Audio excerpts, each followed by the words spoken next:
Good morning. It's August 18th, 2022. Welcome to Triggered. I'm Corey Morgan. This is our second last episode of this show. Again, I'm not vanishing altogether, but the roles are going to change and things like that. And there's still going to be lots of digital productions here at the Standard. Just won't be triggered for a bit. I'll still be triggered, just not on the show. So, yes, this is our live show, typically Monday to Friday, 11:30 till 1. Tomorrow will be the last of those, though. Thanks for tuning in today. This being live, make sure to use that comment scroll. I see Jet Gorgon saying in New Westminster it's 90 degrees Fahrenheit yesterday, 74 today. So the climate's changing rapidly over there, apparently. We are in a good heat wave right now, though, I got to admit, in the West. And I know in Alberta, things are browning up really fast. I don't go big on that climate emergency, of course, and all that lunacy. But we should use some common sense. When it gets this dry in late August, as it pretty much always does, the fire hazard does go high. Don't flick the cigarette butts out the window. Follow those fire bans. No sense having a big campfire shooting sparks. I know it sucks going without them, but we don't need any extra forest fires or brush fires or grass fires or any of that going on right now. All right. So let's see what else it is today. The observances we've got. It's National International Birth Control Day, Birth Control Pills Day in particular, I should say. There's a lot of methods of birth control. Now, this is one we're celebrating. I mean, this was a big turning point for women. This was a way that women could take control beyond the other method, I guess you could say, which is much more controversial through termination of pregnancies. They could take birth controls and choose whether or not they want to get pregnant. I know it's not 100%, but it's certainly our most effective form of birth control in general. And this is the day it's celebrated. So, I say it's a good thing. I know some of the very traditional folks think that's bad as well. But I mean, there's always what else? French safes, which puts it into the man's hands or wherever he may put it, and takes it out of the woman's hands. Look, free choice. That choice means birth control allowing it. So great development. I mean, there's always the rhythm method, but the other word for that is pregnant. All right. On a lighter note, it's also National Fajita Day. This is the day to get out and celebrate when you get those meat and peppers fried on a hot skillet like that and you wrap it up in a tortilla. Pretty much every aspect of Mexican food is something wrapped in a tortilla. That's just the way it goes. Everything goes in a tortilla. You can't avoid the tortillas. On the bright side, everything wrapped up in those tortillas is good, whether it's fajitas, tacos, burritos, enchiladas, it doesn't matter. It's all good eating. Today's the day for the fajitas. It's hot out there. You know what you do? You get your pan, put it on the barbecue, and saute all that meat and peppers and everything and have your fajitas inside. You don't heat the house up so much. So today's Fajita Day. Celebrate it. You don't ever want to miss a Fajita Day. All right, let's see. I got a couple of guests. As I said, I'm going to be focusing in these last couple of days on our Western Standard reporters just to talk with them one more time before we go out, I guess you could say. So Matthew Horwood is our parliamentary bureau chief.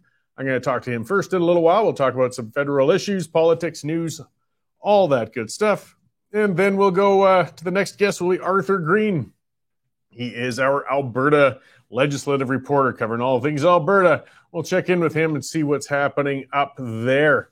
And I'll have a quick check-in with Melanie Risden as well. She's been working really hard on that series with COVID Heroes, and she's got another one popping out tonight, and it's going to be a big one. So we'll talk to her and see what's going on with it. Okay, let's get on with my editorial rant for the day. So, I mean, this is something rare for me.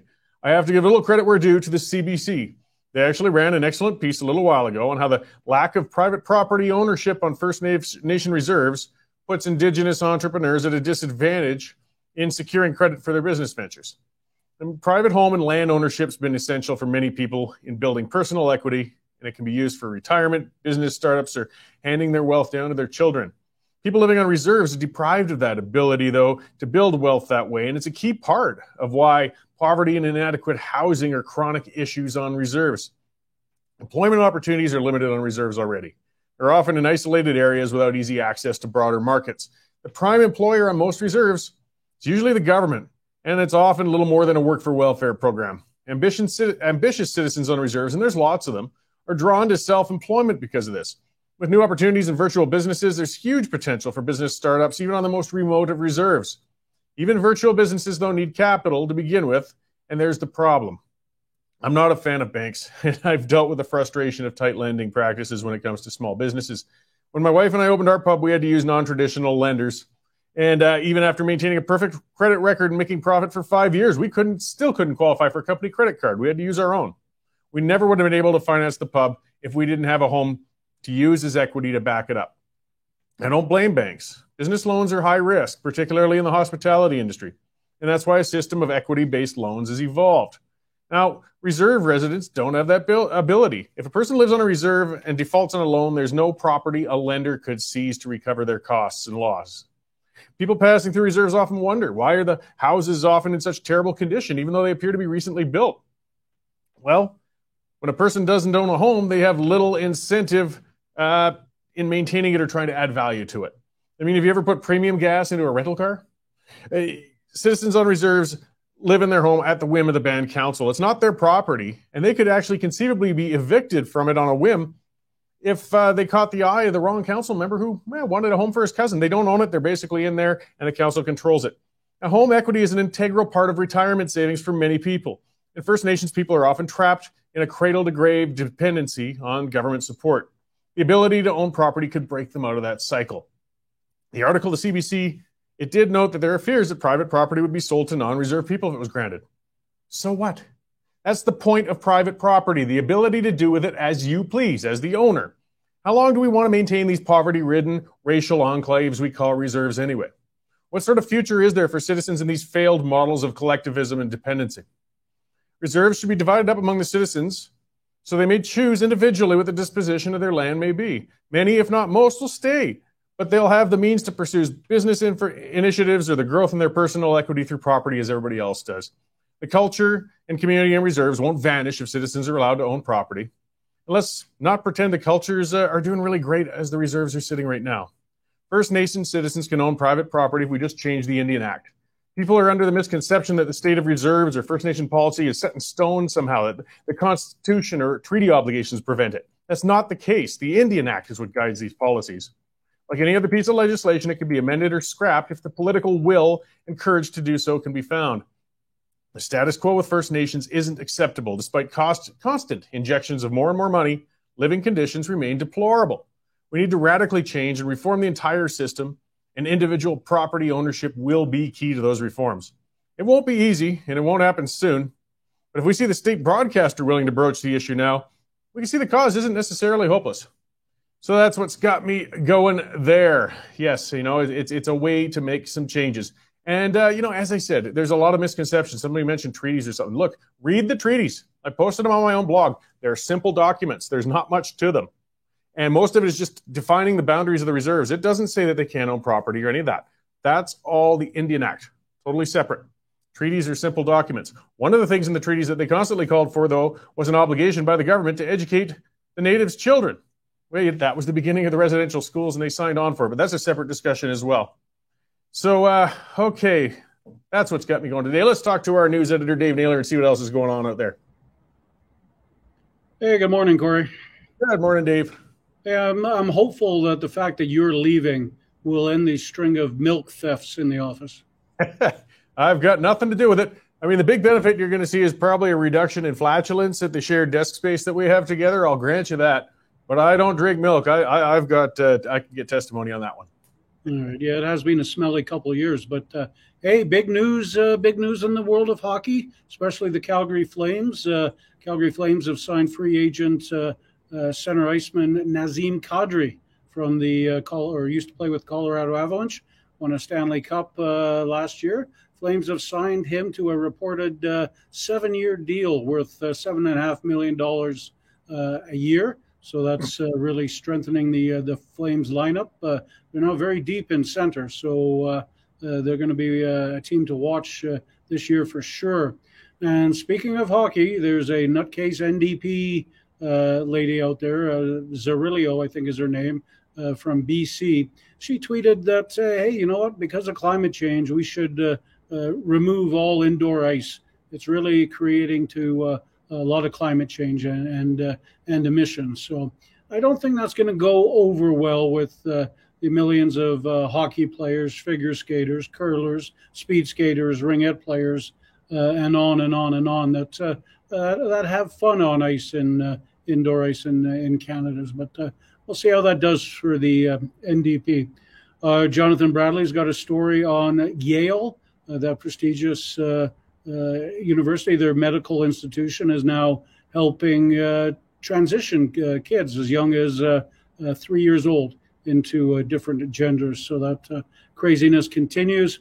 We've got a good column by David Creighton, speaking of craziness, on the Justin Trudeau COVID hysteria.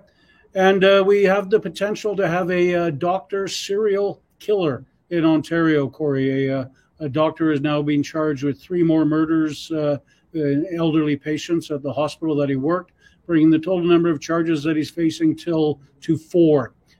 So that's interesting. You remember the case of Dr. Harold Shipman in England a couple of years ago, and he killed more than 200 of his patients. So it's a very interesting crime story going there. Lots of stuff coming up this afternoon, and even starting to get ready for the weekend, Corey. Right on. Yeah, we'll let you get back to packing up that weekend content and getting her ready there. And I appreciate the check-in, and we'll keep an eye on, reporting on who the milk thief is. Maybe we'll do a show special when that person is finally caught through investigation and publicly shame them. Well, you know what? Maybe the threat of a hidden camera will bring it to a halt. I still keep thinking you should put a bait one in there packed with some sort of like Turbolax or something else. When you see the person screaming to the office washroom 6 times in a day, chances are they're the ones who took the milk. Well, you know what? There's nothing more frustrating than, having a cup of tea and getting the tea bag in there and letting it steep for a couple minutes, and you're all excited about a nice cup of tea to start your day, and you open up the fridge door and the milk container that you had yesterday is gone, vanished. Oh, there's nothing. Who does that, Corey? You should be ashamed of yourself. Well, and having your teabagging session ruined sets the day off to a terrible start. So. Oh, I'm so glad you're leaving. Yeah, lots of people are. All right, thanks, Dave. I'll talk to you after the show. Thanks, Corey.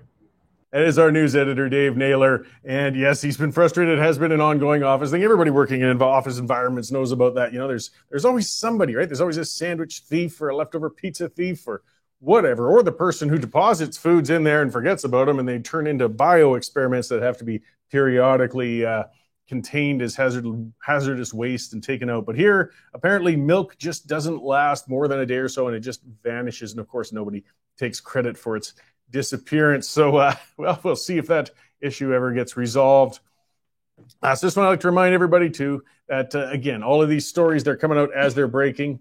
We get them up there. We've got a core of reporters. We've got them across the country. And the reason we can is because you guys have been subscribing. So, again, I like to always thank everybody who's subscribed. I really do appreciate it. These are people putting their money where their mouth is, supporting independent journalism, paying for a product that helps you get direct news and not be dependent on that tax-funded crap that's getting put out there by all the rest of the legacy outlets. If you haven't subscribed yet, this is where I nag you to do it. Come on, guys.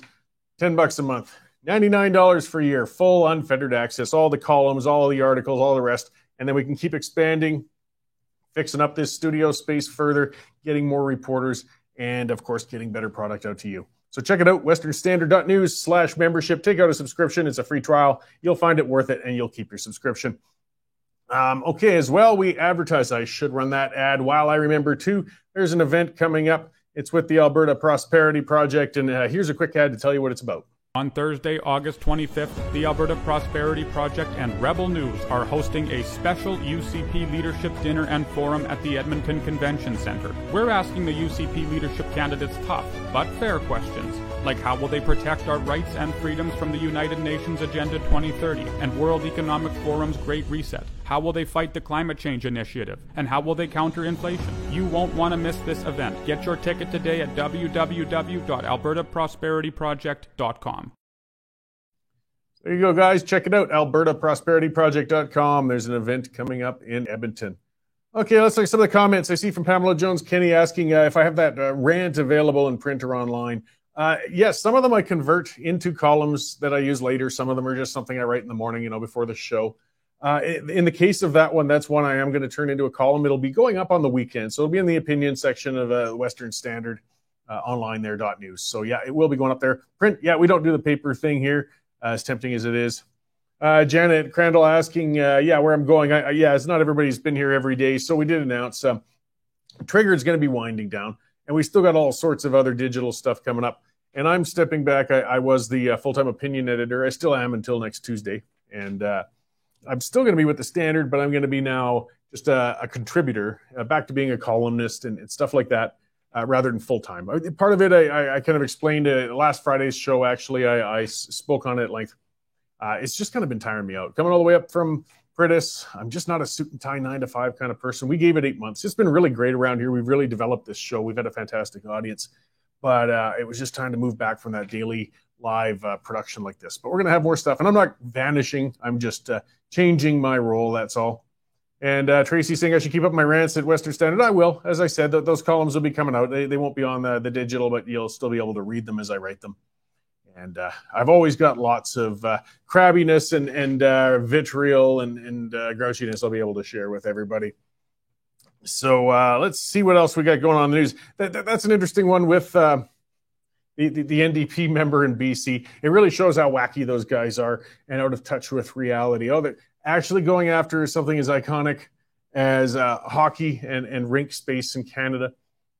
So, I mean, you know, if you really, I think it's great. Fine, kick yourself in the knackers. Even NDP supporters often have a lot of kids and others, or they played themselves and realize the importance or just the value of hockey across this country. And as cold as Canada is, we need indoor rinks. Outdoor ones are great, but we still need the indoor ones. But no, she's on the climate hysteria. She's crazy as the rest of them. And I tweeted recently just to remind everybody, because people forget that all the time. And as we're going into a general election in Alberta next spring, the NDP, and it drives them nuts when I bring this up, but it's the truth. They're all one party. Not everybody necessarily realizes this. They say, oh, that's just that person over there, or that's just what the federal branch said. No. The NDP aren't like other parties. They're socialists. They're centrally run. There's only one party. It's the federal one. The provincial ones are wings of the federal one. Think of a spider with multiple legs going out. They're still run by that central body. And if you read the NDP Constitution, because like I said, they go bananas whenever I bring it up, it's right in there. If push comes to shove and a provincial NDP leader has a policy difference with the federal party, like they leave them some degree of autonomy as provincial leaders. But if they differ in views, the federal party takes precedence. They will override the provincial one. So when you're thinking about the election coming this spring in Alberta and Rachel Notley's running, don't forget, you're not just voting for Rachel Notley, you're voting for Jagmeet Singh, because it's all one party. She has to do what he tells her. You can't buy a membership, for example, with the provincial NDP. You have to buy it with just the NDP, and then you're automatically a federal and provincial supporter. Like when it used to be the Progressive Conservatives in Alberta and it was Progressive Conservatives in Ottawa, for example, if you bought a provincial PC membership, it didn't make you a federal member automatically. They were separate parties, even if they were tied. Now, I mean, there's not many for even federal and provincial ties between a lot of parties. But the NDP are just one party, and they like to promote this myth as if the provincial leaders are independent and they would represent you on a provincial level. They will not, because they have to do what their central leadership says. Now, a member of parliament, she's not the leader of the NDP, but it shows the level of depth and lunacy of the federal representatives of the NDP when she's talking about banning hockey rinks. Well, just bear that in mind. You're voting for Rachel. You're also voting for that NDP MP as well. So the Minister of Lies, Marco Mendicino, he's saying federal agents had a record year for illegal firearm seizures. They caught 316 smuggled handguns. Hey, get what you can, guys. That's fine. It's good. I'm glad you do recognize that that's where the problem is. They're getting smuggled in by the hundreds. Well, no, you're catching them by the hundreds. They're getting smuggled in by the thousands. If you guys get the courage to crack down on the Akwesasne Reserve and some of the other areas where they're actually crossing the river all the time, but I know you don't want to do that, do you? That's where the guns are coming from. But no, you guys are, if you want to see a federal politician's butt pucker up into a knot, just mention First Nations and cracking down on something. So instead, though, Mendicino drifts further because he starts at pointing out how we've got a bunch of illegal ones, but then says, and we're going to make everybody safer, of course, by taking away all of the legally owned firearms and handguns that everybody's been following the proper process for. Starts right, ends wrong. Well, I guess for a change, it's a bit of a break from the regular stuff, and that he did start sort of correctly, anyways. But don't hold out hope for rational policy coming from the Minister of Lies. All right, let's bring in somebody who's not prone to lying. He's one of our reporters. He's our parliamentary bureau chief. It's Matthew Horwood from out in Ottawa for what I imagine will be the last appearance on Triggered. So thanks for joining me today, Matthew. Thanks, Corey. I do my best to be honest. What's that? I do my best to be honest. Well, that's appreciated. Yeah, we don't get return readers that much when we spread BS. The only people who go back over and over for BS are Liberal voters, but we don't have a lot of them anyway. So exactly. Don't want to end up like mainstream media. So, here's the top story I've seen, at least the most recent from you. You covered, and that's in the Ontario. Dave mentioned that in the news update, was this doctor with now 3 more charges for murder laid against him. So that would make it 4. Just a note that Dave didn't mention, he's out on $10,000 bail. I guess if he'd murdered them in a bouncy castle, they might keep him behind bars. But since he's just run-of-the-mill mass murderer, they say, well, here's put in $10,000 and try not to run away over the course of the next few months or kill more folks. But it's a pretty disturbing case. Yeah, it's interesting what gets the attention compared to other cases. But yeah, this Brian Nadler, he was charged Wednesday with 3 additional counts of first-degree murder, all of them involving elderly patients. The RCMP investigated him back in March 2021. They were alerted to many suspicious deaths at the hospital, and they found that he had been, it looks like he might have murdered a bunch of people. But his lawyers are saying that he will be vindicated, that all 4 patients died of COVID-19, not because he murdered them. And he's out on $10,000 bail.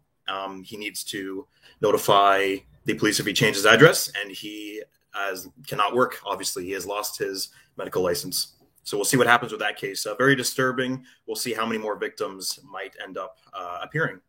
Yeah, well, I'm glad they've suspended his license, at least for what that's worth. So credit due. I don't imagine too many people be going in for a checkup with the guy with that history at this point anyways, but just a weird story. And it's funny, we see these, David brought up when we were talking about that in the newsroom with a horrible case over in the UK with a doctor, and he'd killed hundreds. It was one of the worst mass murders in history.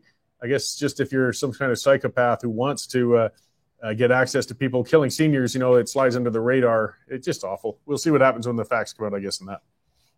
Mm-hmm. So getting on to healthcare, just moving through your stories, this is interesting too. And of course, the first part that everybody gets worked up with, but Ontario's saying it's going to fund surgeries at more private facilities to try and help with the pressure and the burdens. Every province is going through this right now. They're also talking about, seeking out more ways to get nurses and changing long-term housing and beds for things. But as soon as you use that private word, people kind of go bananas. Yeah, people don't like to hear the provincial government talking about private healthcare, that's for sure.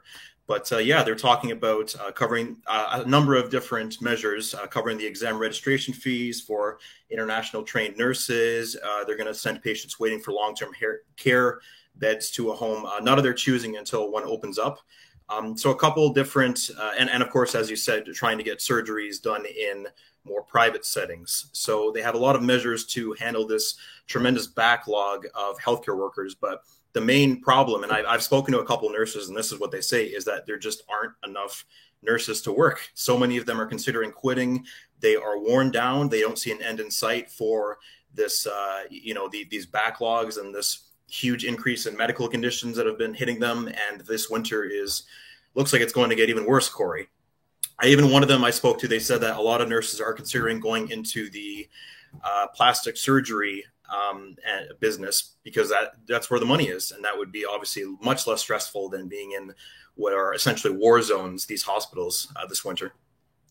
Yeah, no, that's disturbing. I mean, and we're seeing it across the whole country. I know in the Maritimes, we've seen some facilities reducing or closing or running out of doctors altogether. Here in Alberta, we've had urgent care centers that are reducing hours. I mean, of all things, we know that we don't always just get sick or injured, between 9 to 5. It can happen in any hour.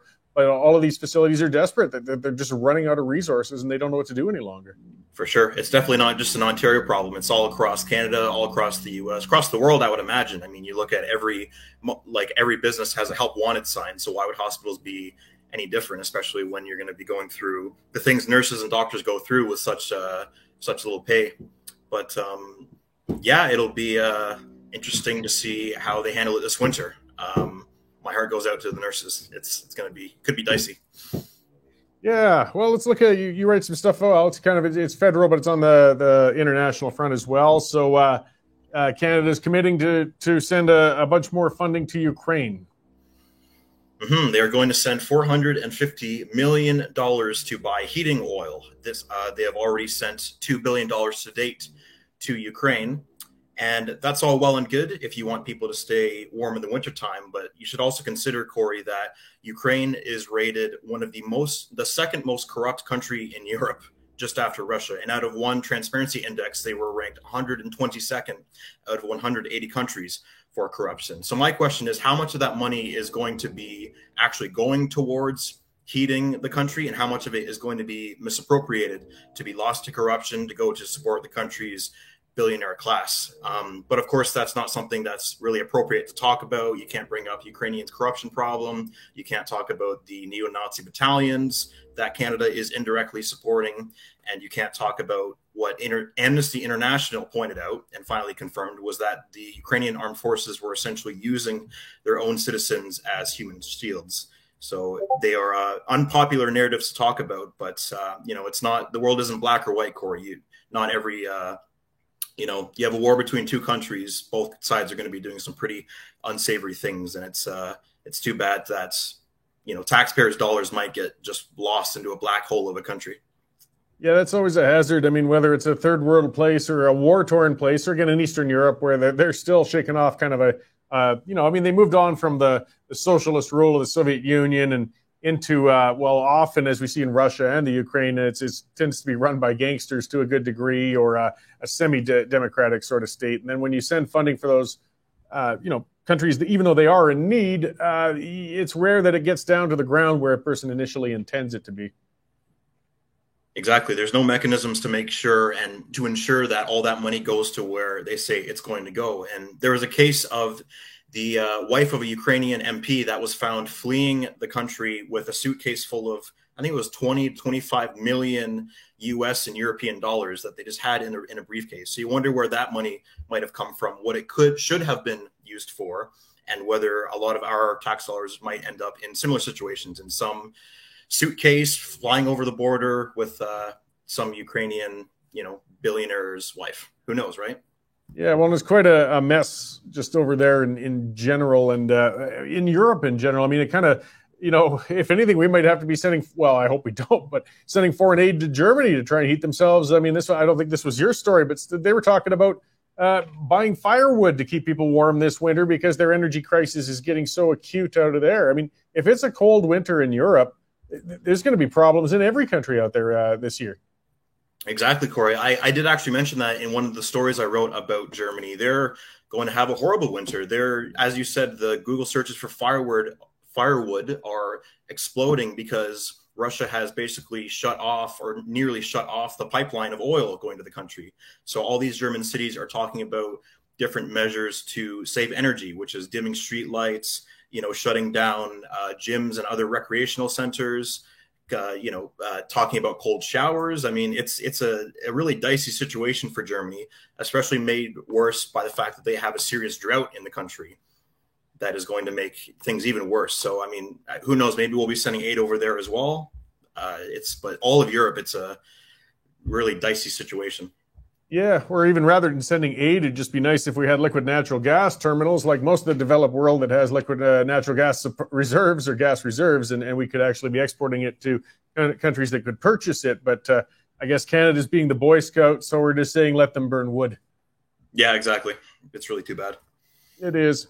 So, I mean, speaking of Boy Scouts, I'm just going a little farther back with Public Works. Maybe, because I know it's tough on you in Ottawa when Parliament's not going. There's still always lots of stuff to write about, but they're all out shaking hands and hitting barbecues right now still. But some of this committee stuff comes forward, and this Public Works basically saying, yeah, we know SNC Lavalin has got some criminal issues and everything, but, let's let bygones be bygones. It's been a while. We're still going to do business with them. Yeah, Corey, it's It's really shocking to see that they would just put all that behind them and they would ignore the obvious scandal that happened that is still fresh in people's minds. Just because it happened 20 years ago doesn't mean that it wasn't a huge deal, and that it's still a perfect example of liberal corruption that doesn't seem to get it just gets memory hold. The liberals seem to jump from scandal to scandal, and it never gets, I don't think, the attention it really deserves by the media, by the conservatives, and by the public at large. And so it's really too bad that, again, all these things just keep getting memory hold. And hopefully this next election, we will be able to see all these issues come back up, and Trudeau will have to be held accountable for them and explain why he is so embroiled in scandals constantly, it seems. Well, you got to wonder, I mean, is SNC-Lavalin really the only company on earth that's capable of doing some of these contracts? I mean, they pretend like there's no other competitors or nobody else who can do it. I mean, the realism is it's the only company in Canada that's so strongly entrenched within the federal Laurentian elite. That's what the reality is. Oh, exactly. Once you're in bed with a company like that, you don't want to lose them, even if there's a little bit of corruption going on. That's just going to be so much more of a paperwork and a headache. So you're going to look past all those things. So what else are you working on there? What do we got to look forward to as we start heading into the weekend? So I interviewed pollster Nick Nanos about the Conservative leadership race. What he said was, it seems, according to fundraising numbers, let alone the various different polls on popularity, that Pierre Poilievre has this one in the bag, that he is going to be the next leader of the Conservative Party. And Jean Charest, unfortunately, is not going to make the cut. He also talked about Trudeau's popularity numbers, why they seem to be going down, and why people aren't jumping towards the NDP, and the young people are switching towards the Conservative Party. So it should be an interesting story that'll come out tomorrow. I also have an interesting one on the 5 Toronto area doctors that passed away, sadly, in July. I interviewed 2 Alberta physicians that are convinced that it had something to do with the vaccine, despite the media and the hospitals declaring otherwise. Now, very interesting conversations I had. They argued that they've seen an increase in cancers accelerating due to the vaccine, and they've seen cases of athletes collapsing with basically myocarditis, heart attacks, because of the vaccine, which would explain 4 of the different deaths that happened in July. So a very interesting take on that. So we'll have to see how this goes on, because there's certainly going to be, as I've been reporting on, lots more injuries, lots more deaths from these vaccines, unfortunately. Yeah, and I mean, I don't want to set off the horrific algorithms again, but I it's a good time to remind. Sorry for mentioning that. I should have censored myself. Oh, that's okay. No, you can mention it, and we just got to take care. And I'll just kind of remind everybody. So you've done a lot of investigative work on this, talking to people who are impacted, getting direct stuff, like unique stuff. You're not, just picking up press releases and throwing them in. And due to doing that, I'm just talking about your willingness to follow up and check into the truth and the content that you can't get anywhere else. This is a bit of the self-serving thing too. We can't talk necessarily so much on those medication challenges, or we tend to get kicked off of YouTube, but people can read about what you've found in full on your articles and stories at the westernstandard.news. So, I just like to remind folks, we're not censored at all there. Yeah. And let me be clear that COVID-19 vaccines are safe and effective for the most part. And I am not being an anti-vaxxer by saying that. Hopefully that will save us, Corey. Well, we'll see. And, that's the second last show. I don't want to get kicked off in my last day. it's not a good way to send it off, no. It's frustrating, I mean, we should be allowed to have the discussion. I mean, that's a discussion in itself of, the social media giants and sort of the censorship that happens within them. And like I said, just a little self-serving chat, but that's why the importance of independent outlets like ours and having people on the ground like yourself going out and getting this information and reporting it is so important right now. Yeah, exactly. And I've seen a little bit of the tide turning in terms of vaccine injuries. I mean, CBC did showcased one man's story a couple weeks ago. There's been some other alternative outlets starting to really talk about this. The Epoch Times being a perfect example. So it's going to be interesting to see over the next couple months as the vaccine injury stories keep piling up and coming out into the mainstream, versus on the other hand, as we head into winter and the cases go up of COVID and other, the flu, maybe monkeypox, the federal government considers either sending us into lockdown or mandating the third booster or both. So I think those opposing forces, as they come together, are going to make for a very hot autumn, perhaps. Yeah, the battle between the COVID zero cult and people who just want to get on their lives is far from done. Exactly. All right. Well, thanks for checking in with us today, Matthew, and laying out all the stuff you've worked on and that's coming up. And I'll let you get back to it. So I'll talk to you another time. I'll talk to you another time, Corey. Thank you. Right on. Thanks. So again, that reminder, that is Matthew Horwood. He's our Ottawa parliamentary reporter. And as you can see, and as we talked about, he covers a whole lot of things out there. And he dips into issues that legacy media isn't touching. And if you want to read about those things, and he's sourcing them, he's not putting his opinion out there. I'm the opinion guy. I'll throw all that out there. He's seeking out and interviewing and talking to people and documenting it. It's important. It's critical. It's called journalism, and it's real journalism. So again, remind you folks, get on and subscribe, because that's how we pay those bills, and we can manage to keep doing that. Because as Matthew said, it's it's starting to spread. It's finally getting there, but it seems the legacy media follows the alternative outlets like our own, the independent outlets. It's the pressure from us. It's those stories getting out and pushing where the legacy outlets finally have to say, oh, okay, well, we'll start looking into a little bit of this stuff. And we need that information getting out through every outlet. So just make sure to subscribe and keep supporting that. Plus, get that access. Read those stories. It's more than just a tweet. You can read the whole thing and see why Matthew reported on what he did and who he's been talking to and what's going on. Because you can't always get it through YouTube because, they've been mean to us. Actually, Twitter's pissed off at us now, too. Oh, well, it means we must be over the target. Okay, let me speak about one of our sponsors while I'm at it, though. These guys are not of the woke. There's no doubt about it. I would call them the anti-woke, and that is Resistance Coffee Company. They basically have formed an entire coffee company to say, if you're sick of indirectly funding woke things through purchases, things like that. I mean, don't you hate that? You bought something somewhere, and then you find out that this company is supporting some sort of crazy left-wing cause that you never wanted to support. Well, Resistance Coffee is here for you guys. They're not like that. In fact, they take 10% of any purchase, and it goes towards good causes. Not hidden causes either. It's up front. So, hey, if you don't like their causes, you can go to their site, resistancecoffee.com, see who they donate to, and if it doesn't work for you, then don't buy their coffee. But you should, because it's good coffee. That's the other part, of course, is really important. It really is good coffee. And they got all those fun names, as you can see Nico scrolling through them there. Empty Promises and Defund the CBC, Liberal Tears. And they got swag. I love this Liberal Tears mug. Dave's mom's got one now, too. And Resistance Coffee on their side. You can get mugs, T-shirts, all sorts of stuff.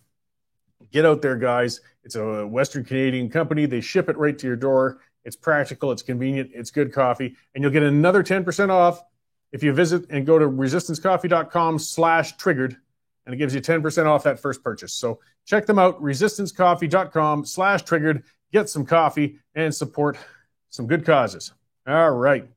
What else have I got going on here?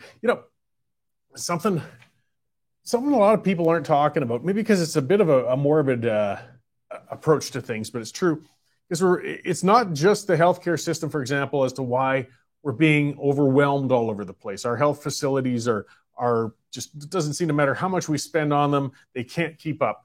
And a lot of it is our broken system. I mean, our system is just so rigid. It illegalizes many means of competition or private provision or breaking out of the government monopoly.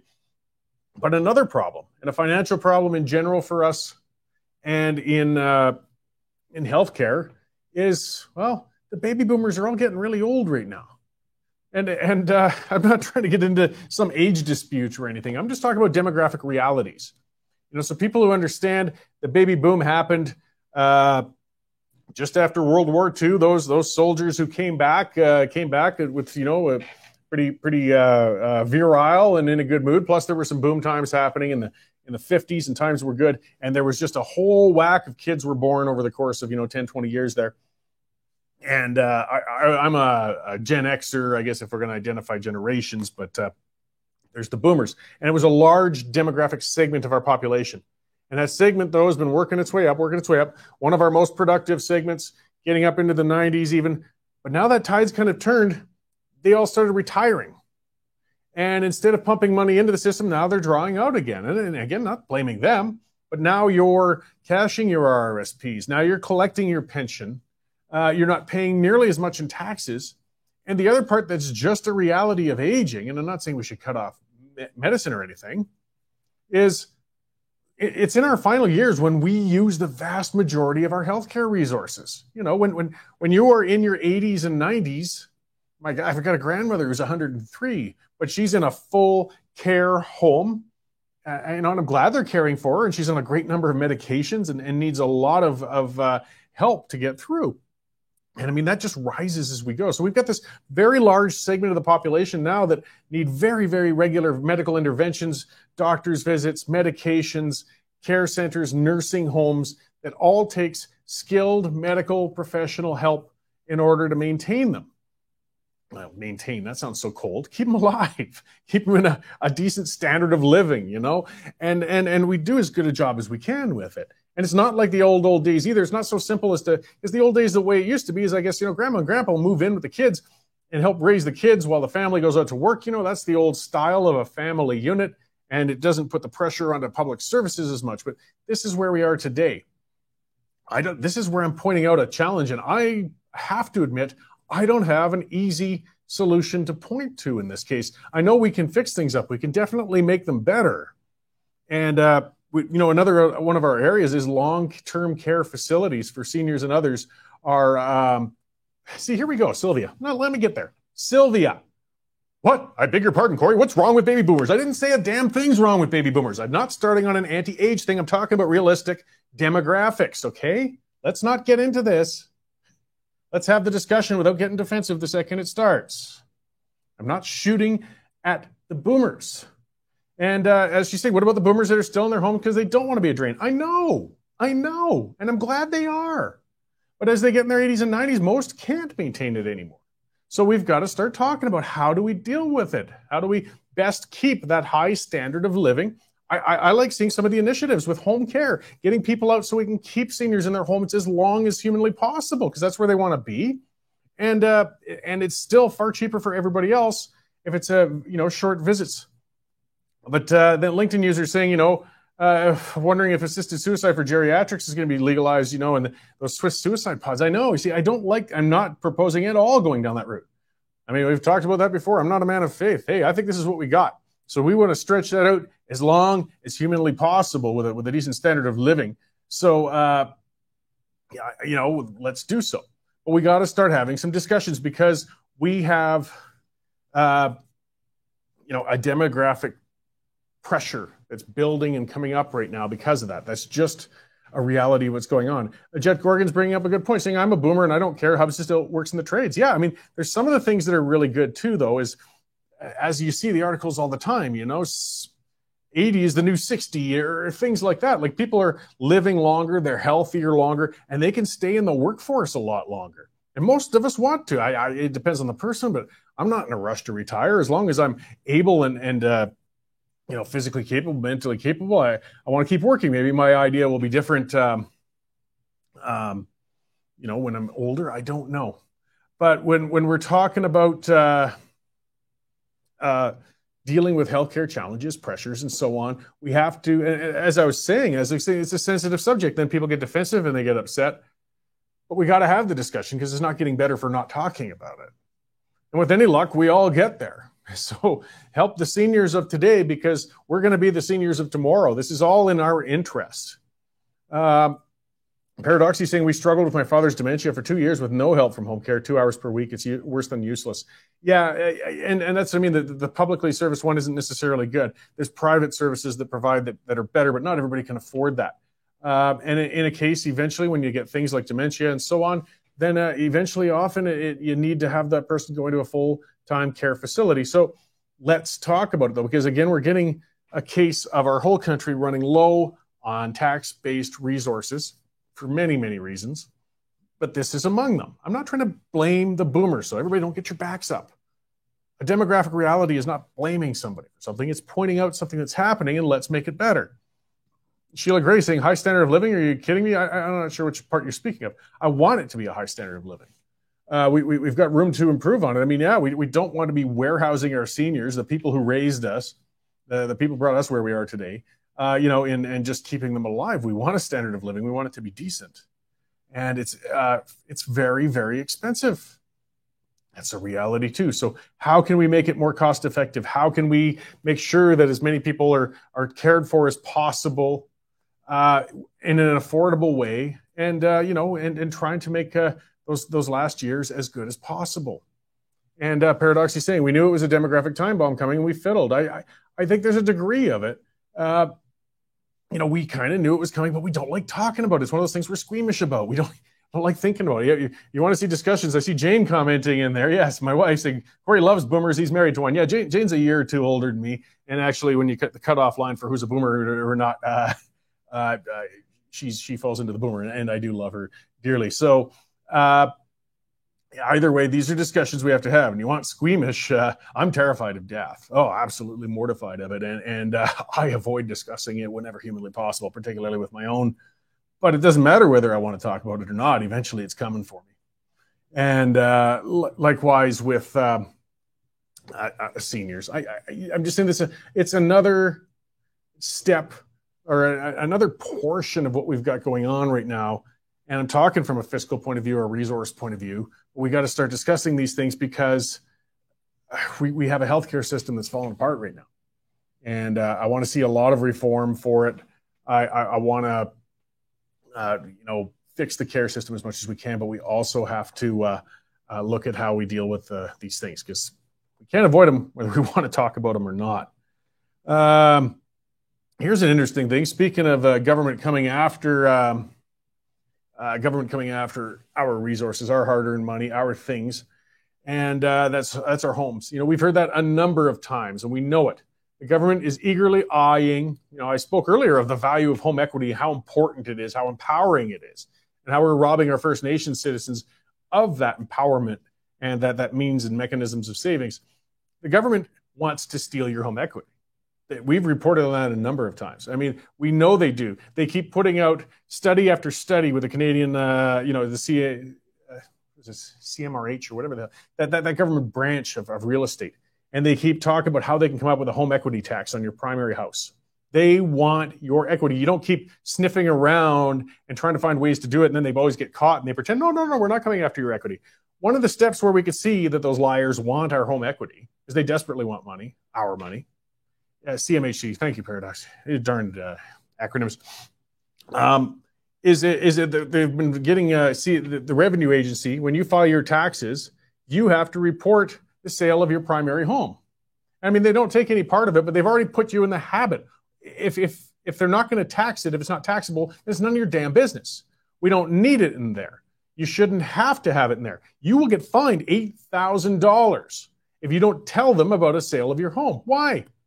It's none of your damn business. I don't have to tell you about the sale of my car. I don't have to tell you about any other sales. Why do you want to know about the sale of my home? Why would I be fined? Why are you putting a gun to my head to threaten me with fines? And I tell you, it turns into a gun to the head. I'm going to go on a bit of a libertarian rant because it still always comes down to force. Because people say, well, it's just a fine. It's not a criminal thing. Yeah, well, what if I don't pay it? Well, they'll seize your assets. What if I don't have any assets? Well, then eventually we'll get to the point you'll be incarcerated. What if I don't want to be incarcerated? They'll arrest you. What if I tell them not to arrest me? Well, they will put a gun to your head. In the end, it's always a gun to your head. It's your property. They want to steal it. And they want you now to already get in the habit of registering any sale of that property when you do your tax return. By force, they're telling you to register that. Why would they do that if they didn't want your property? Well, at least, for what it's worth, Pierre Poilievre and Scott Aitchison, both who are running for the Conservative Party of Canada, have brought that up, and they're addressing it, and they're saying they would end it. So, I mean, it's a promising sign to see some politicians even pointing out, it sounds like a little thing, but it's not. It's not. I mean, when they're picking what you have to report by law to them and what you don't, and when they want you to always report your home equity, what you sold, they're sniffing around at your money. And when I was talking about retirement, I was talking about us being able to pay our bills or last as long as we can in our homes and things like that. A lot of us, that's our nest egg. That's the money you're putting away. That's what you worked hard for. That's why you maintained the place. That's why you skipped some vacations. I like listening to some of the if we are going to get intergenerational whining, I'll digress into that quickly. Some of those ones, they're usually the ones pissing and moaning about paying off student loans. Well, what did you do after you graduated? Oh, I went hiking through Europe for 3 years. And then you're going to whine about the student loans and whine about how you can't afford to get into a house. Guys, if you want to get into a home, for the most part, you usually have to scrimp and save and give up a few things. And if that means a few less trips to Europe, that's the way it goes. Either way, people work very hard for their homes, very hard for their equity, and the government wants to take it away from you. This is how bad it's getting. Pay attention. So either way, I'm glad to see that being brought up by Poilievre and Aitchison, and maybe more and more pressure will go. Let's just get them out of sniffing around our equity. It's none of your damn business. All right. Let's get provincial, swing things around, and talk to our provincial reporter, Arthur Green, and see what's happening up there. Hey, Arthur, how's it going? Not too bad, Corey. It's my fan just gave out here in my house, so it's quite warm, as we says in Newfoundland. Well, I mean, this is not a good time to have a fan giving out. During these heat waves, I mean, there's probably not a hell of a lot of them for sale in places right now either, eh? Yeah, I'll have to get old-fashioned and open the freezer door, I guess, and see if I can fill this place with some cool air. Well, I appreciate that you still kept yourself covered, with a jacket and shirt on rather than you going topless or something with the excuse of excessive heat. I mean, I appreciate you and all, but that's just not my kind of thing. I thought about wearing swimming trunks and a strapped shirt, but I figured Dave and Derek wouldn't approve. Yeah, well, tomorrow's my last day of the show, and I'm thinking I'm still not going to wear pants, but nobody seeing it is going to be able to know that. Wear a sombrero. Here we go. So let's start going through some of the stuff you've been writing about recently. As I've been going through with Matthew, I want to, I like talking with you guys and showing, where the news is coming from. And so this was one that came out. Yeah, I got that in my notes. I tweeted about that. They found out, they've discovered with this grand study that most people infected with Omicron didn't even know they had it.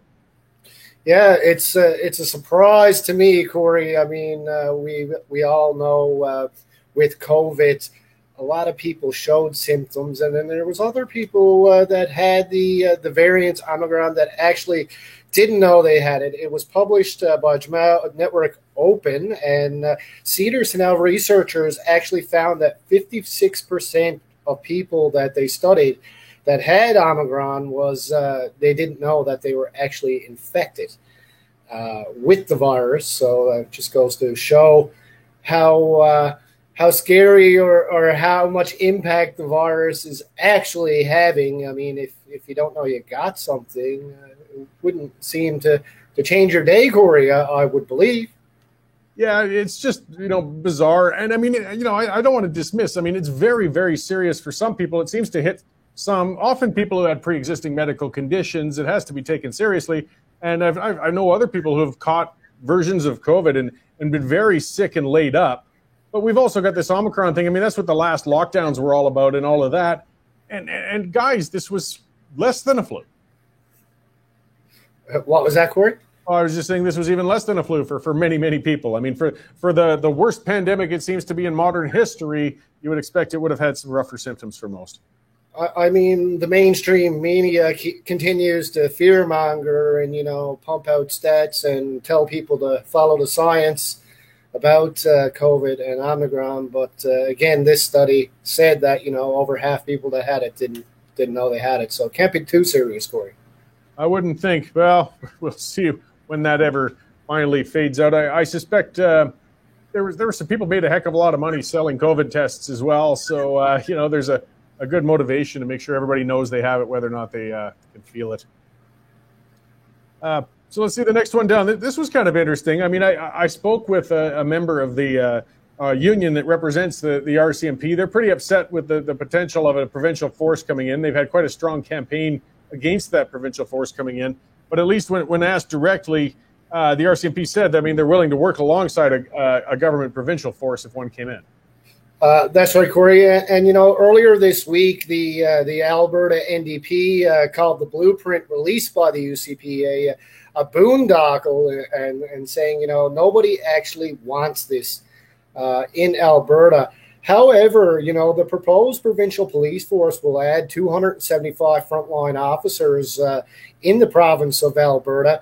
I know, being from Newfoundland, we have a provincial police force in Newfoundland, and it's called the Royal Newfoundland Constabulary, and they coincide, with the RCMP in the province, and they put out some good work, stuff that that the RCMP can't get to with lack of resources and funding across Canada. These provincial police forces actually really do help provinces that they work in. So it was nice to see the statement by the Alberta RCMP Deputy Commissioner today saying they're willing to work with these provincial officers. And when it comes down to it, Corey, it's about the citizens of Alberta, and rural crime seems to be a real problem here in rural Alberta. I know I'm in Bonnyville, and we have a lot of farmlands surrounded by different communities, and there are a lot of crimes that do occur that the RCMP,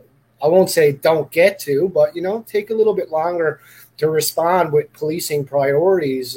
In Bonnyville, crime seems to be quite high with misdemeanor crimes, regular break-ins and occurrences, and I've spoke to the Alberta RCMP, and it all comes back to the justice system, Corey. I mean, it's a catch and release system, and don't quote me, but I won't say any names from the RCMP because it was an off-the-record conversation. But the officer told me about seeing the same people over and over and over for the same crime. So, maybe a provincial police force can relieve some of the pressure and stress that RCMP officers are dealing with in Alberta.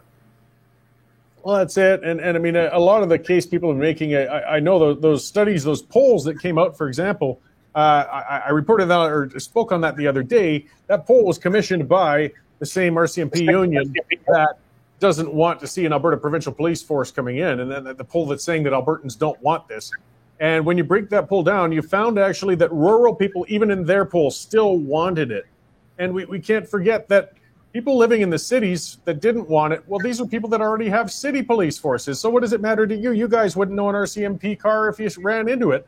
You've got city forces. You only see the occasional one if you're out on the highway. It's rural areas where there's concern, and it's not just the extra 275 officers. I contend we could train in a more specialized way. I mean, the RCMP will transfer somebody. You finish your training in Quebec. Okay, we're going to station you out in Alberta. It might take them 2 years before they get to know the local community, the different unique needs that they have culturally, what their specific issues are, because it's a different form of policing, say, in Bonnyville than it is in Lethbridge or as it is in Newfoundland.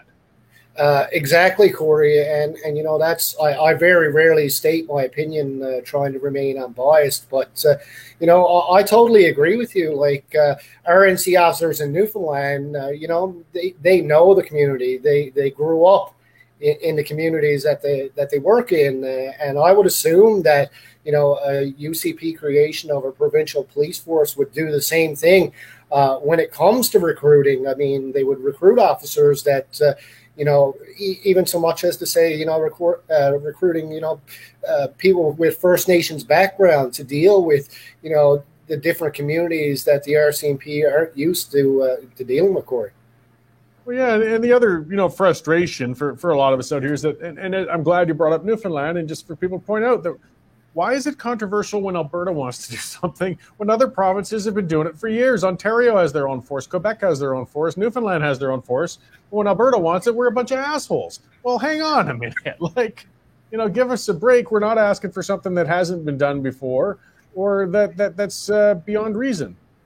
I mean, too, Corey, people in Alberta, like I say, I spend most of my day on the phone with off-the-record conversations, talking to people, getting people's opinion.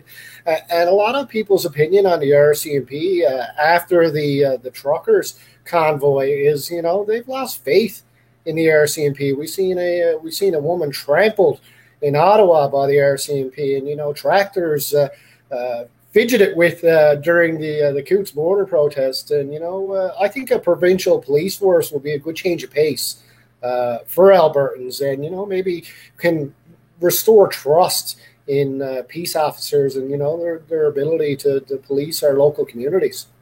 That's it. And a person's shot isn't necessarily against the individual officers all the time. It's the management and the structure of the RCMP where most of the people seem to have their difficulties. And we're seeing some evidence hitting the news of potential direct meddling a couple of times with the Prime Minister's office into the RCMP's mandate. People would feel more comfortable perhaps if they were shielded from that with a provincial force. And then the other thing is there's nothing to say that some current RCMP officers couldn't, move on and join the provincial force.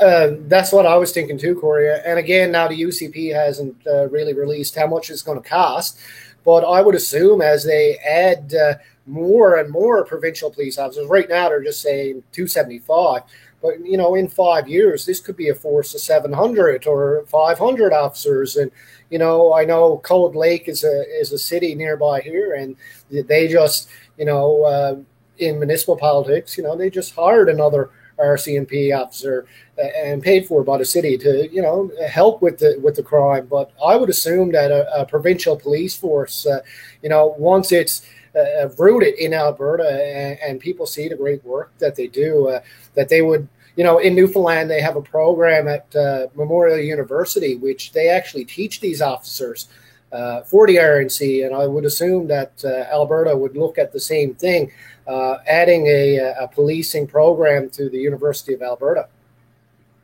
Yeah, no, and again, just that final note too for people, if they got the emotional attachment, we're not talking about getting rid of the RCMP. It would just be a reduced role. I mean, they're still going to be present. They're still going to be a federal force. It's just they wouldn't be the main hands-on local force any longer.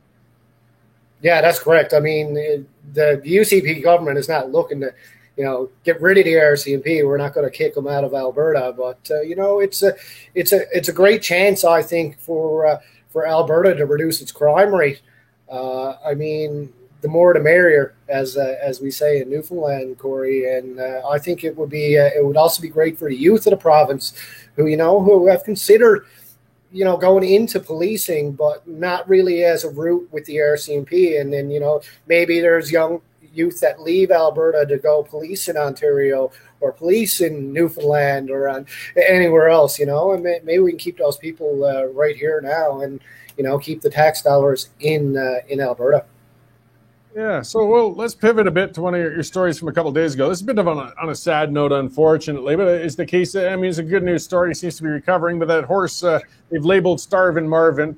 And it kind of, you could segue in a sense, this is the Alberta SPCA peace officers. So that it's sort of a quasi-law enforcement, but they specialize in animal welfare. And we've been, as your story said, there's more calls like this, unfortunately, of people who aren't caring for their animals. And people forget about, you hear about dogs and cats, but there's livestock that can be horribly treated as well. That's right, Corey. I can't take all the credit for the headline. Our editor, Mike, came up with the headline. But, I've seen this before in my career, before working with the Western Standard. I worked with a local news source here in Bonnyville. And I actually attended a property where the same thing happened, although the horses weren't there were some horses rescued, but, upwards to 10 horses died. And it was because the owner simply couldn't feed them. And, we see this across Alberta. The COVID pandemic has hit farmers, more, I won't say more than everyone else, but, it's been a tough couple of years on farmers and livestock. And Alberta SPCA officers say, this is a prime example of data neglect. And, it's really not the owner's fault. Well, it is, but it was a lack of planning, Corey. The horses were able to breed and eventually, he couldn't afford, or she couldn't afford. It didn't say if it was a male or female that owned them. He couldn't afford to feed them, and he had to be rescued. But now he is. Marvin is on the road to recovery. I know he's gaining weight. They told me, and but he was one of the skinniest horses alive that the SPCA officers in Alberta have ever seen and recovered. Yeah, and just that reminder to people who are, might not be familiar with rural areas. I think it's a bit of a mental health issue with a lot of owners. It's the same with the cat or hoarders or dog hoarders. They won't let go of their pets even if they can't properly care for them and maintain them, and the animal suffers. But like I said, on a darker note, but I just like to remind people this happens with livestock as well. And the owner needs you know, you don't always want to come down on the owner. Hey, I'd rather they surrendered the animals to proper care than hang on and let them suffer like that. So shaming them doesn't help. But we should try to report and just rescue these animals when we can. I mean, we're entrusted with animals. We want to keep them humanely. That's right, Corey. I mean, complaints involving livestock make up about half of approximately 2,400 complaints received by the Alberta SPCA each year. I know like I said, I previously reported with another news company about the same situation. And, you know, sometimes all it takes, Corey, is for the owner to speak up and ask for help because there are, you know, a bunch of surrounding farmers in the area. I'm sure in Red Deer County, it's the same way. You know, there's farms around, and sometimes all it takes is for you to speak up and say, you know, I can't feed my horses. I can't feed my livestock. You know, I'm in financial ruin. I need some help. And you know, Albertans are animal lovers, and, you know, we're all animal lovers, and we hate to see them suffer. So I'm sure, you know, my message would be, if you need help, speak up. There's always someone there to help. Yeah, absolutely. All right. Well, before I let you go, what are you working on? What do we got coming down the pipes week in your book? Coming down the pipes, I just finished the image for a story about a BC cop that showed a domestic violence victim his package on his cell phone, and he's been reinstated. He's still appealing, even though he was reinstated with the RCMP. He's now under suspension. Happened in 2018, and he's reinstated in 2021. So that's the next headline coming up. All right. Well, and you've got an Alberta legislative session to look forward to. Still a month and some away until after the leadership race, but well, you're going to be a busy man in the months to come with lots coming out. So I appreciate you checking in with us today, Arthur, and look forward to your stories coming down. Thanks, Corey. I get lots of calls from politicians in Alberta and lots of emails. Keep them coming. Like I said, I'm unbiased, and I'll talk to anybody. And I would like to be able to, you know, sit down one-on-one with the UCP leadership candidates and have a chat. Of course, me and Jonathan Bradley will be covering the UCP leadership debate on August 30th, I do believe, in Edmonton, and then we'll keep plugging along right up until October, Corey, when the magic election happens. Excellent. All right. Well, good talking to you, Arthur. I'm sure we'll be talking again down the road, and look forward to more of your stories. Thanks, Corey. That is our Alberta reporter, Arthur Green, coming from way up there in Bonnyville. I did some time in Bonnyville with the oil field. It's a nice area, and yeah, but they do have some crime challenges there and things too. But as I said, Arthur's hard work, and there's a lot of stories coming up, and all sorts, you know, whether it's political or things like I said, you know, public interest or things like that. That awful story with that poor horse. Jet Gorgon talking about the sled dogs at Whistler. The guy asked for the SPCA to take him as he couldn't afford them. When they refused, he shot them, and it turned into a mess. I remember that case, and it was bad. It was a mess. We got a lot of animal welfare things to work on. That's always been something, a pet cause with me. I love animals. You know, I'm not big on people in general, but animals I love. And that case was awful.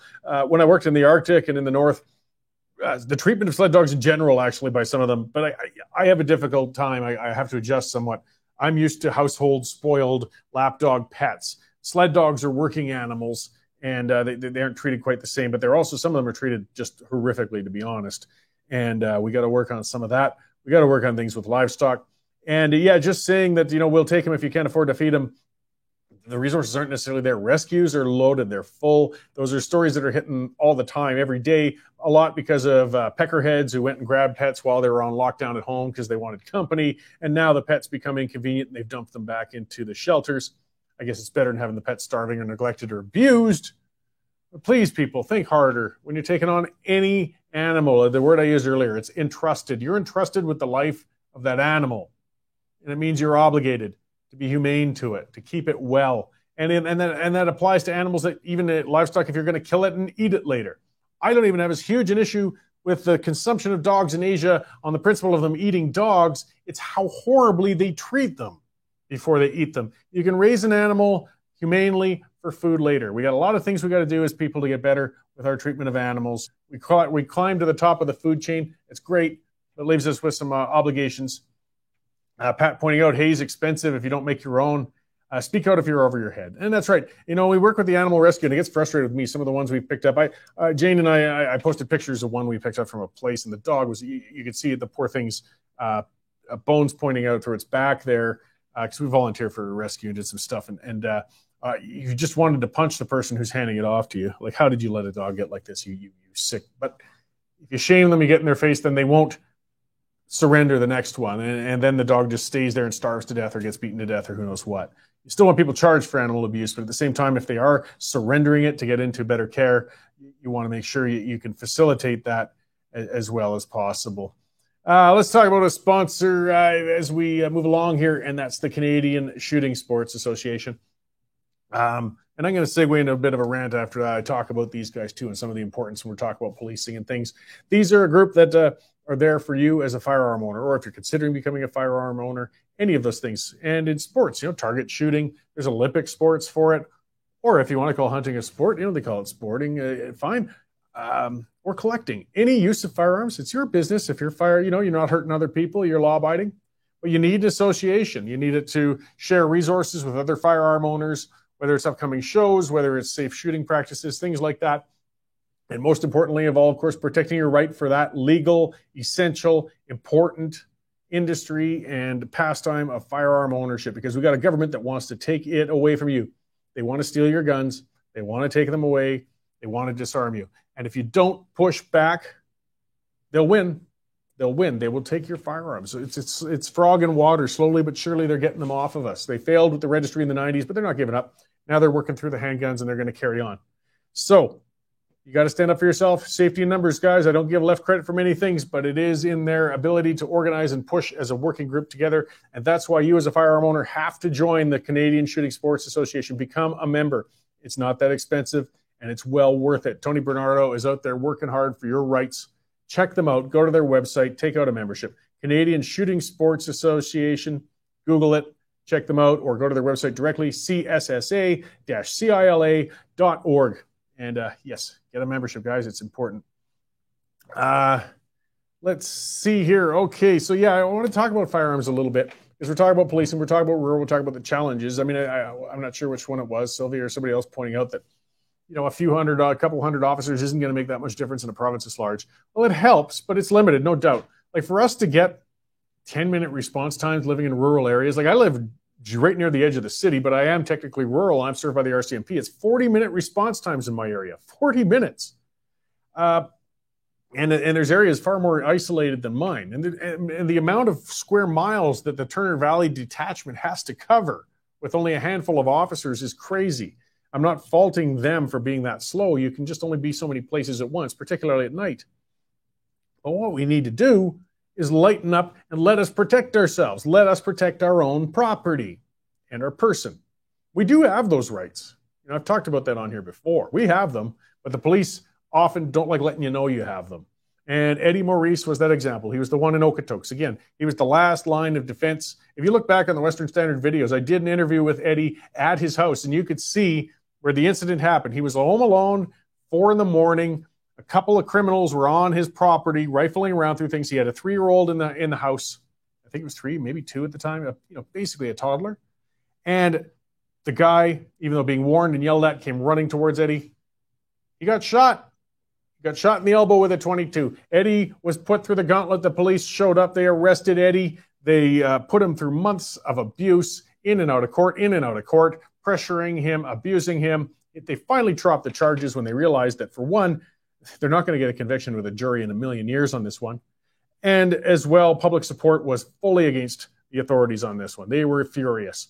Eddie did what anybody else would have done. Oh, you should be allowed to do something like that. The burden of proof should be on the part of the damn criminal. Why were you on that in the night? I wanted to steal from him. Well, can I kiss my ass?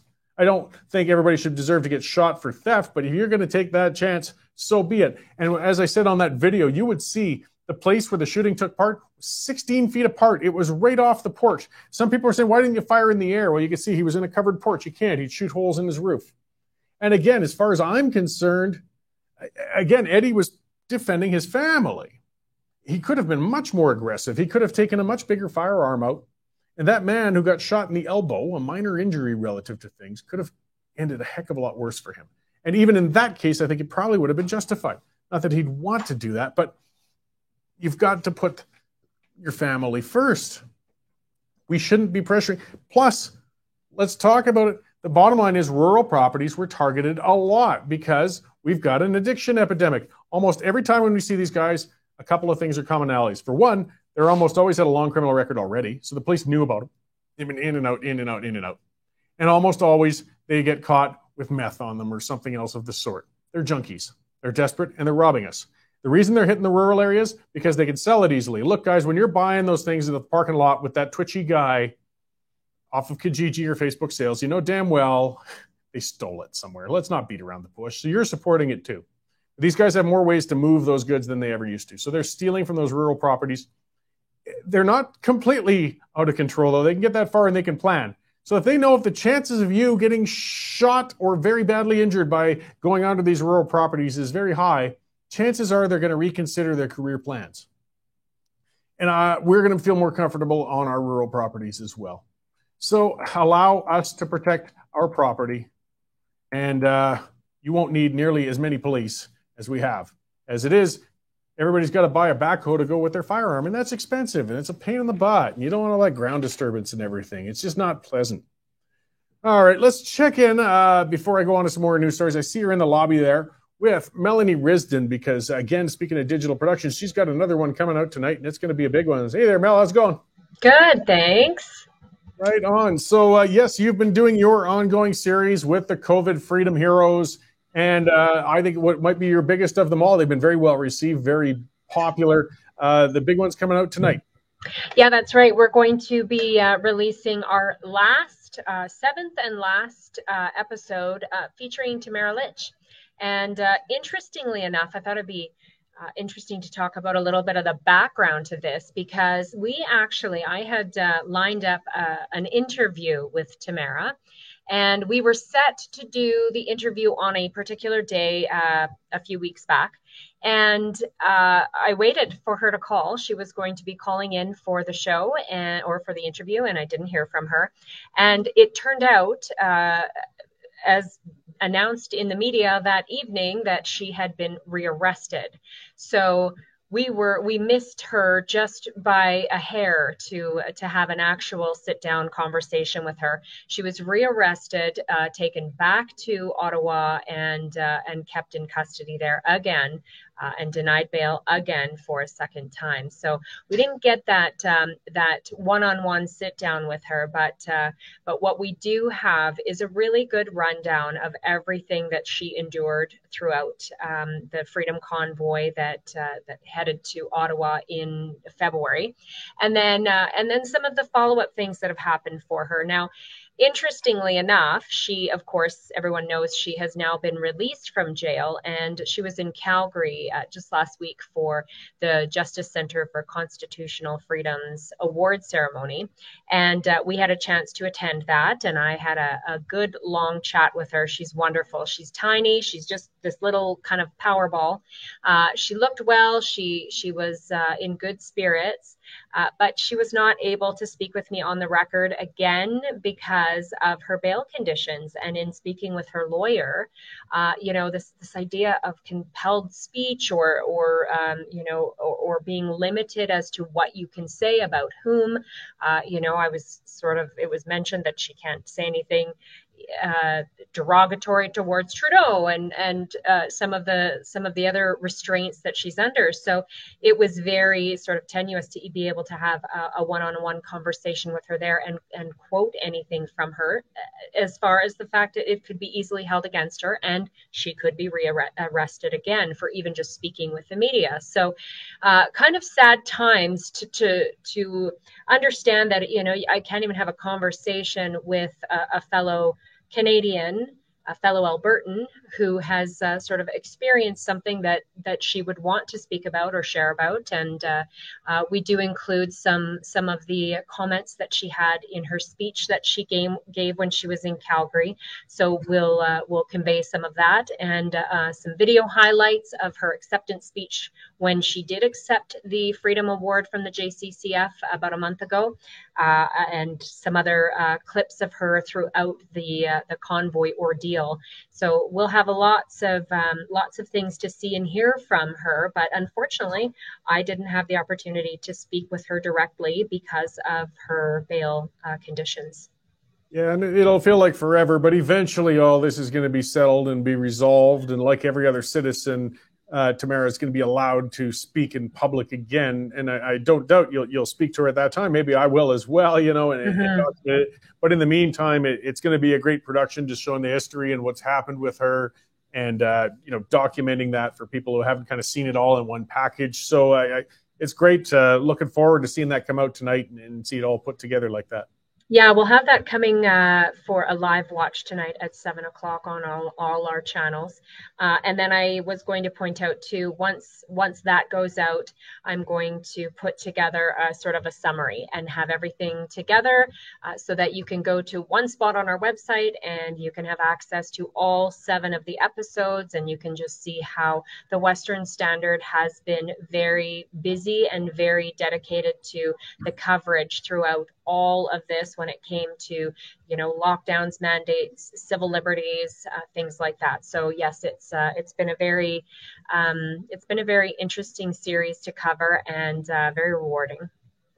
Excellent. Well, looking forward to it, Melanie, and for more of your productions is you're going to carry on beyond this. So thanks for checking in with us on the show today, and we'll look forward to watching your productions.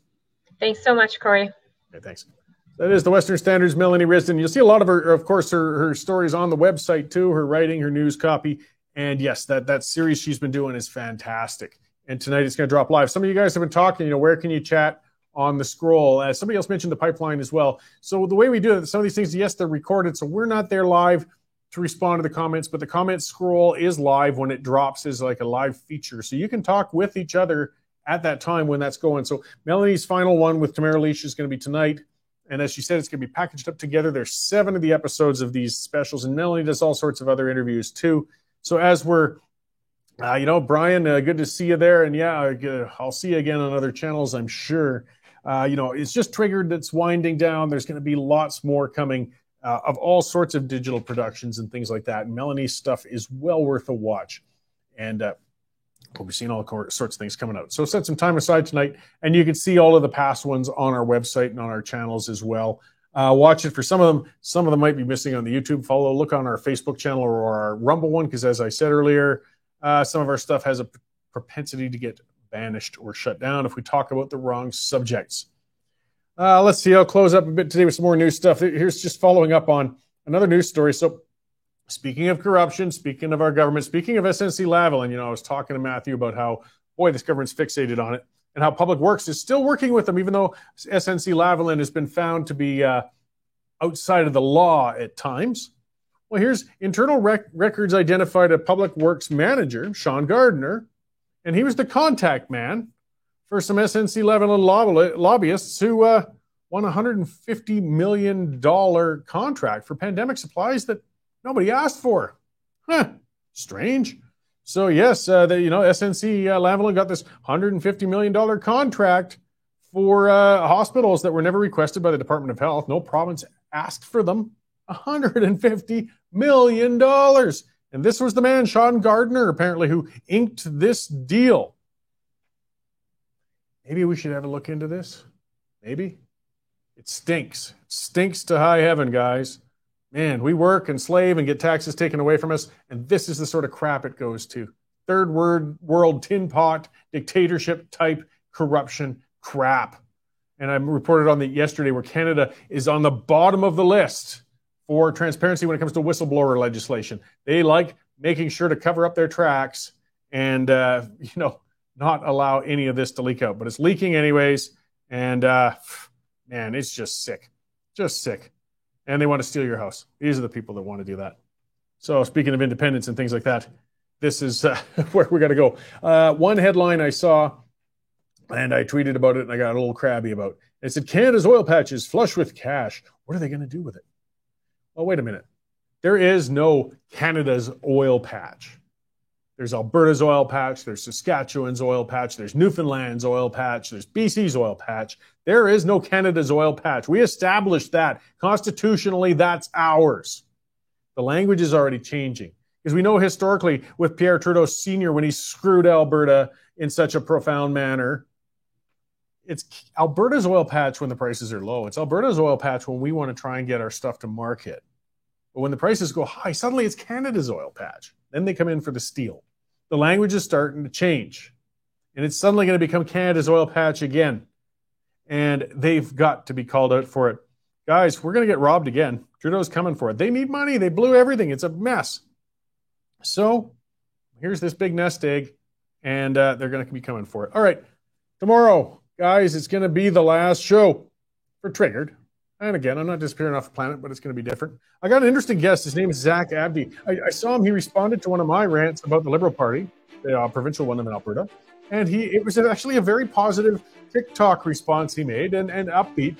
And it's a party, the Liberal Party of Alberta is in dire trouble. But Zach is running for a nomination in Edmonton for it, and he's still very upbeat. And I think it'll be an interesting conversation. So I want to talk to him about that. I like it when they have the courage to just politely respond when they disagree with me.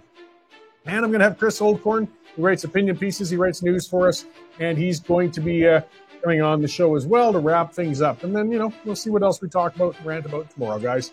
Well, thanks for tuning in today, and we'll see you all again tomorrow at 11:30 a.m. sharp.